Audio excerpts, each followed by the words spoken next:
10 ரூபாய்க்கு ஒரு power bank செய்ய முடியும். ஆமாங்க, சும்மா ஏதோ ஒரு ஃபேக்காக நான் சொல்லல, உண்மையிலே வெறும் 10 ரூபாய் செலவுல உங்களால ஒரு பவர் பேங்க் செய்ய முடியும். ஆனா இதுல ஒரு முக்கியமான விஷயம் தெரியுமா, அந்த பவர் பேங்க் நீங்க சார்ஜே போட தேவையில்ல. இல்ல ஒரு சின்ன டிராபேக், அதுல இருந்து வர பவர் கொஞ்சம் கம்மியா இருக்கும். பட் இருந்தாலுமே நீங்க ஒரு உண்மையான பவர் பேங்கை வெறும் 10 ரூபாய்க்கு செய்ய முடியும். அதை எப்படின்ற இந்த வீடியோல பார்க்க போறோம். வாங்க அதுக்கு என்ன தேவையான பொருளை பத்தி ஃபர்ஸ்ட் பார்த்துருவோம். ஸோ இதை பண்றது உங்களுக்கு தேவைப்பட போற பொருள் ஒரு அலுமினியம் ஃபாயில் ரோல் தேவையில்ல, ஒரு சின்ன ஷீட் இருந்தால் கூட போதும். அப்புறம் கொஞ்சம் உப்பு, சாதா டேபிள் சால்ட். அதுக்கப்புறம் பேப்பர், ஜஸ்ட் ஒரு பிளெயின் ஒயிட் பேப்பர். அண்ட் கடைசியாக ரொம்ப முக்கியமா 10 ரூபாய் காயின்ஸ். 10 ரூபாய் செலவுல நம்ம பவர் பேங்க் செய்ய போறது இல்ல, 10 ரூபாய் காயின்ஸ் வச்சு நம்ம பவர் பேங்க் செய்ய போறோம். என்னென்ன சொல்றோம் பாருங்க, கம்பி கட்டுற கதையெல்லாம் எடுத்து போடுறாங்க. வாங்க செய்யறது ஆரம்பிப்போம். ஒரு பேப்பரை 10ஆ ஃபோல்ட் பண்ணிக்கோங்க.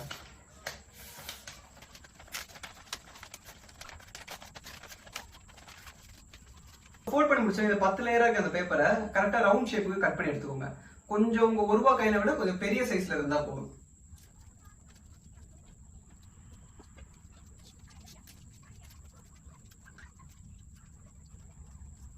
உங்க பேப்பர் இது மாதிரி சிங்கிளா கட் பண்ணி எடுத்தோடனே இது நீங்க தனியா வச்சுக்கோங்க. அடுத்து அலுமினியம் ஃபாயில் ஷீட்டுக்கும் இதையே நீங்க திரும்பி பண்ணுங்க. இந்த மாதிரி அலுமினியத்தையும் வந்து ஃபோல்ட் பண்ணி ஒரு 10 சின்ன சின்ன சர்க்கிளா கட் பண்ணி எடுத்துக்கோங்க.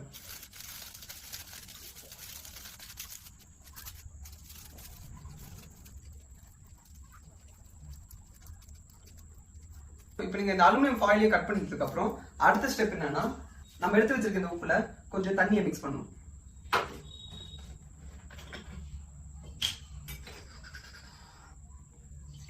இந்த உப்பு தண்ணியில் நம்ம கட் பண்ணி வச்சிருக்க எல்லா பேப்பரையும் வந்து உள்ள போட்டுருங்க. ஓகே, இதை ஒரு 2 மினிட்ஸ் விட்டுருங்க அப்படியே. பட் இந்த மீன் டைம்ல இது எப்படி ஒர்க் ஆகுதுன்றத பத்தி நான் உங்களுக்கு சொல்லிடுறேன். ஏன்னா என்னென்னமோ அதை பண்ணு, இதை வெட்டு, இதை கலக்கு அப்படின்னு சொல்லிட்டே இருக்கேன். பட் ஆனால் இது ஆக்சுவலா எப்படி ஒர்க் ஆகுதுன்னு சொல்ல பார்த்தீங்களா, இப்போ அதை சொல்லிடுறேன்.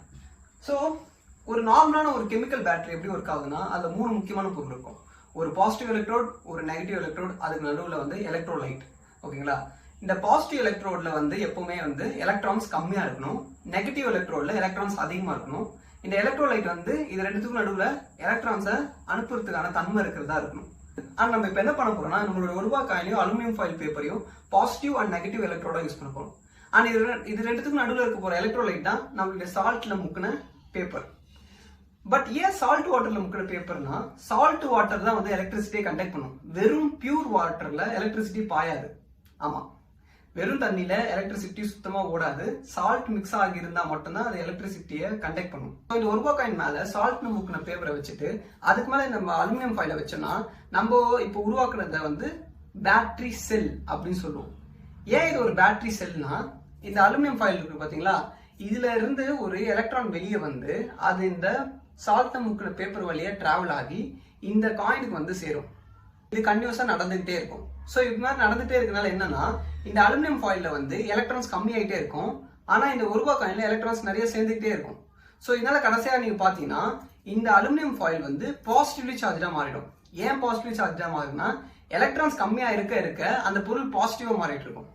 அதே சமயத்துல இந்த 1 ரூபாய் காயின் நெகட்டிவ்லி சார்ஜா மாறிட்டு இருக்கும். ஏன்னா திரும்பி அப்படியே உல்டா, ஒரு பொருளுக்கு எலக்ட்ரான்ஸ் அதிகமா வர வர வர அது நெகட்டிவா சார்ஜ் ஆயிட்டு இருக்கும். ஸோ இந்த நடுவில் இருக்க இந்த சால்ட் வாட்டர்னால இந்த இடத்துல இருக்க இந்த அலுமினியம் ஃபாயில்ல இருக்கிற எலக்ட்ரான்ஸ் மூவ் ஆகி இந்த 1 ரூபாய் காயினுக்கு வந்து சேருது. ஸோ இப்போ வந்து நம்ம கிட்ட ஒரு 2 பாயிண்ட் இருக்கு. ஹைலி பாசிட்டிவான ஒரு பாயிண்ட் இருக்கு, ஹைலி நெகட்டிவான ஒரு பாயிண்ட் இருக்கு. இந்த ரெண்டுத்துக்கும் நடுவில் நம்ம ஒரு காப்பர் கம்பியை கொடுத்து ஒரு பல்பு கொடுத்தோம்னா இதுல இருந்து எலக்ட்ரான்ஸ் வெளியே ஓடி அந்த பல்பை எரிய வைக்கும். ஸோ இது மூலமா தான் நம்ம வந்து நம்மளுடைய பவர் பேங்கா செய்ய போறோம். எப்படி நல்லா இருக்கு, நல்லா இருக்கியா, நல்லா இருக்கு, நல்லா தானே இருக்கியா. ஏற்கனவே சொன்னா போல இப்போ ஒரு 1 ரூபாய் காயின் எடுத்துட்டு அந்த காயினுக்கு மேல சால்ட்ல முக்கின ஒரு பேப்பரை போட்டுட்டு அந்த பேப்பருக்கும் மேல ஒரு அலுமினியம் ஃபாயில் ஷீட்டை வைக்க போறேன். ஸோ இப்போ நம்ம ஒரு எலக்ட்ரிக்கல் செல்லை உருவாக்கியிருக்கோம். இப்போ இந்த செல்லுடைய இந்த எண்ட்லயும் நீங்க வந்து ஒரு மல்டிமீட்டரோட ப்ராப் வச்சு பாத்தீங்கன்னா உங்களால வந்து வோல்டேஜ் பார்க்க முடியும். இவங்க செக் பண்ணிடலாம் அதையும்.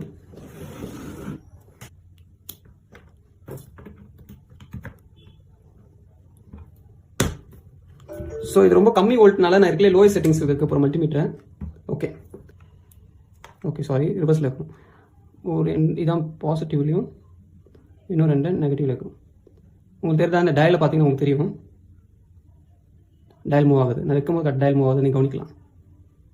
ரொம்ப ரொம்ப ரொம்ப கம்மியான கரண்ட் தான் உருவாகுது. பட் இருந்தாலுமே கூட அங்கே ஒரு வோல்டேஜ் டிஃப்ரென்ஸ் இருக்கிறத நீங்கள் இந்த டயல் மூமெண்ட் வச்சு கவனிக்கலாம். நல்லா பாருங்கள். ஸோ இப்போ நம்ம இதையே வந்து ஒரு 10 வாட்டி ரிப்பீட் பண்ண போகிறோம்.